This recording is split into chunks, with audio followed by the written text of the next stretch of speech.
আমাদের এখন একটা মেয়ে বাচ্চা, মানে বাচ্চা ছোট 2-2.5 বছরে, ওই বাচ্চার লাগবে এখন ড্রেস, একটা স্কার্ট। এই এদের স্কার্টেও আবার এই দেখ চেন দেওয়া, তো এরকম একটা স্কার্ট টপই আমরা আগে দেখছি 2 পিস। এই দেখো এটা আবার হ্যাঙ্গার দেওয়া, এই একটা, এটার সাথে আবার এই যে পিঙ্ক কালারের স্কার্ট, সব স্কার্ট টপ।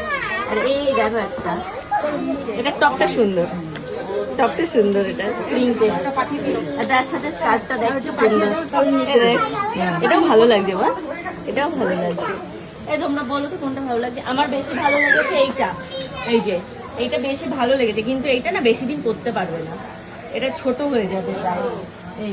এই যে স্কার্টের সেটের সাথে এই যে টপটা, তাই না, এটা ছোট হয়ে যাবে তাড়াতাড়ি। এইটা একটা আছে, এই যে একদম স্লিভলেস, এটা সামনেই যেহেতু ঠান্ডা ঠান্ডা ওয়েদার পড়ে যাচ্ছে, তো একদম স্লিভলেসটা নিচ্ছি না।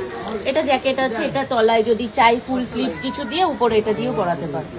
এটা টপটা পুজোর সময় এসেও দেখেছি, দেখেছিলিস, কিন্তু এটার স্কার্টটা আমার ভালো লাগছে না, এই যে এক একজনের চয়েস চয়েস এক এক রকম, কিন্তু পরলে ভালো লাগবে।